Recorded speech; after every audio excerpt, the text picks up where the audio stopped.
Bolalar barchangizga assalomu alaykum. Bu video roligimizda sizlarga Digash skrinerning eng kuchli nastroykalarini o'rgatib o'tishga harakat qilamiz. O'tgan video rolikda ko'rsatgan nastroykalarimizni o'chirib tashlasangiz ham bo'ladi. Video roligimiz davomida sizlarga plotnosti va karta platnosti haqida ma'lumotlarni yetkazib beramiz. Barcha informatsiyani oddiy tilda yetkazib berishga urinamiz. Diqqat va e'tibor bilan video roligimizni oxirigacha kuzatadigan bo'lsanglar, o'zingizlarni prof traderman deb hisoblasanglar ham bo'ladi. Va o'rgatgan ma'lumotlarimizni yaxshilab o'zlashtiradigan bo'lsangiz, trading sohasida juda ham katta daromadga ega bo'lishingiz mumkin bo'ladi. Davom etishdan avval albatta kanalimizga obuna bo'lib, bu videorolikka like bosishni ham unutmanglar. Biz bo'lmasam boshladik.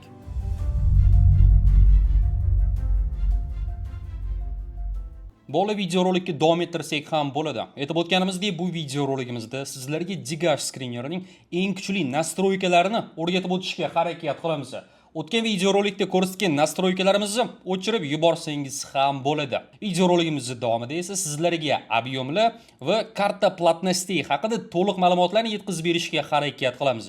Bugungi ko'rsatib o'tadigan narsamizni diqqat va e'tibor bilan eshitib o'rganadigan bo'lsanglar, tradingda juda ham katta daromadga ega bo'lishingiz mumkin bo'ladi. Undan tashqari o'zingizni prof traderman desangiz ham bo'ladi. Boshladik bo'lmasam. O'tgan video roligimizni ko'rmagan bo'lsanglar, Digash skriner haqida aynan o'sha video rolikdan boshlaylar. O'tgan video roligimizda bizda juda ham ko'p tugmachalar mavjud. Trend uровеньlari, уровень поддержки, monetasi aktiv bo'lgan coinlar. Ana endi bizda ikkita dona tugmacha mavjud. Va bolalar forex yoki de futuresda savdo qiladigan bo'lsanglar, mana bu ikkita tugmacha sizlarda bo'lishi shart. Birinchi tugmachaga bosadigan bo'lsak, bizga skriner srazu volatilnosti baland bo'lgan coinlarni ko'rsatib beradi. Bu o'zi qanaqa coinlar degan bo'lsanglar, narx tez ko'tarilib, tez tushayotgan coinlar.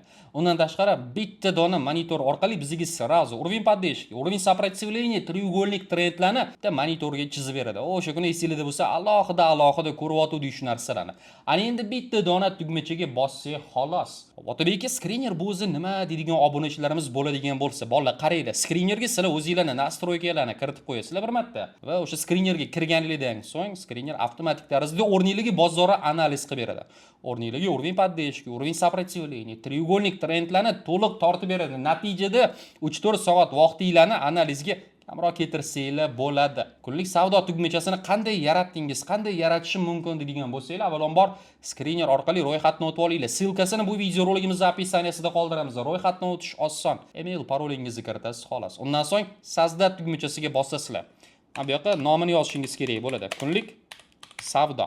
Xo'p, Binance Spot tanlaysizlar. Formatsiya bo'limiga o'tasizlar. Mana bu ikkita galochkani belgilaysizlar. Trendoviy уровни. Bu yerda ham galochkalar tursin. Aktivniy moneta. Mana bu yerda ham galochkani belgilaysizlar. Sortirovka bo'limiga o'tamiz-da va po volatilnostini tanlaymiz. Grafik bo'limiga o'tamiz. Bu yerda plotnostini o'chirib qo'yamiz va time frame 1 soatlik time frame ga o'zgartiramiz. Undan so'ng indikator bo'limiga o'tib, bu yerda texnические данные по монете tugmachasiga bosamiz. Bo'ldi. Sazdat qilamiz. Tabriklayman bolalar. Mana nastroykalarimiz sizlar ham ko'chirib oldinglar. Ana endi skrinerga kiradigan bo'lsanglar, srazu o'sha данныйlarni ko'rishingiz mumkin bo'ladi. Skriner trading sohasida juda ham zo'r instrumentlardan biri hisoblanadi. Trading view-ga qaraganda ancha zo'rroq va qulayroq. Chunki trading view-da sizlar bozorni o'zingizlar analiz qiladigan bo'lsanglar, skrinerga bir marta nastroykalarni kiritib qo'yasizlar, xolos bolalar. Xo'p bolalar, keling endi sizlarga объемlar haqida ma'lumotlarni yetkazib beradigan bo'lsak, aytib o'tganimizdek, barcha ma'lumotlarni oddiy tilda yetkazib berishga harakat qilamiz. Hamma obunachilarimizga tushunarli bo'lishligi uchun. Va bolalar, объемlar orqali savdo qilishni o'rganib oladigan bo'lsanglar, o'zingizlarni prof traderman deb atasanglar ham bo'ladi. Va aynan o'rgatib o'tgan narsamizni diqqat va e'tibor bilan kuzatadigan bo'lsanglar, juda ham katta daromadga ega bo'lishingiz mumkin bo'ladi trading sohasida. Va aynan texnik instrument switchni analiz bilan savdo qiladigan bo'lsanglar bozorda, объем bilan savdo qilishni bilishingiz shart kombinatsiya qilish uchun o'zingizlarning strategiyalar bilan. Noldan boshlaymiz. Объем bu o'zi nima va qanday ishlaydi? Deylik, men bu aktivni yaqinlashtirgan holda sizlarga tushuntirib bersam. Men bu yerda bitta odam o'zini katta объемni sotuvga qo'yib qo'yibdi. Trader $66,000 ga aynan men bu aktivni sotuvga qo'ygan.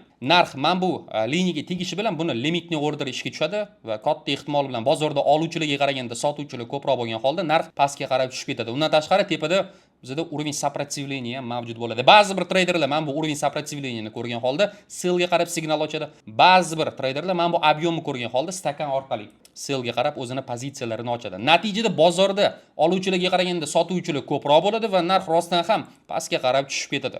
Объемlarni o'qish juda ham oson. Skriner nastroykalarini bir marta to'g'rilab qo'ysangiz xolos. Ethereum parasiga o'tamiz. Mana bu yerdagi объемni ko'ramiz. Oho, Bola, bu yerda primerni 15 million dollarga bayga qarab limitni orderlar ochilgan ekan. Ya'ni narx oddiy qilib aytganda hozir bizda mana bu yerda. Mana bu liniyaga tegishi bilan 15 million dollarga o'sha bayga qarab ochilgan pozitsiyalar mavjud. Bozorda bu yerda rostdan ham sotuvchilarga qaraganda oluvchilar ko'proq bo'ladi va narx rostdan ham tepaga qarab ko'tarilib ketishligi mumkin bo'ladi. Nimaga? Chunki bu yerda 15 million dollarga bayga qarab ochilgan pozitsiyalar mavjud, plus bu yerda juda ham kuchli уровень поддержки mavjud. Narx bir necha marta o'sha уровенimizni urib keta olmagan. Bozorda ishlashi bolalar juda ham oson. Qaranglar, bozorda oluvchilar ko'proq bo'ladigan bo'lsa, narx tepaga qarab ko'tariladi. Sotuvchilar ko'proq bo'ladigan bo'lsa, narx pastga qarab tushadi. Ammo bu yerda uje ba'zi bir investorlar 15 million dollarga o'zini pozitsiyalarini bayga qarab ochib qo'yibdi. Xo'p, объемni qanday qilib o'qishimiz haqida qisqacha ma'lumotlarni sizlarga yetkazib berdim. Ana endi kelinglar karta platnostey bo'limiga o'tadigan bo'lsak, объем va karta platnostey bu o'zi bir xil narsa hisoblanadi. Xo'p, kelinglar, bu bo'limini sizlarga tushuntirib o'tsam. Mana bu yerda ikkita dumaloq chizig'i mavjud. Ko'rishingiz mumkin. Va mana bu yerda har xil kriptovalyutalar mavjud. Agar qanaqadir kriptovalyuta mana bu dumaloq sentrda bo'ladigan bo'lsa, demak bu yerdagi объем juda ham kuchli. Narx bu yerdagi объемni 100% urib keta olmaydi. Aynan o'sha объем bo'yicha qimirlashga harakat qiladi. Ba'zi bir kriptovalyutalar mana bu dumaloqlarning ichidan chiqib ketgan. Bularning объемlari sal slabroq. Kelinglar, mana buni объемini o'qib beradigan bo'lsak sizlarga. Oho, mana marhamat bolalar, ko'rishingiz mumkin. Juda ham kuchli объемlardan biri. Bitta odam 410 ming dollarga sellga qarab pozitsiyasini ochib qo'ygan ekan. Bu kripto aktiv uchun bu juda ham katta order hisoblanadi. Natijada narx rostdan ham o'sha объемimizni 1 millimetrga urib ketgani ham yo'q, ko'rishingiz mumkin. Tegyapti, tushyapti, tegyapti, tushyapti, tegyapti, tushyapti. Va katta ehtimol bilan narx pastga qarab uchib ketadi, chunki narx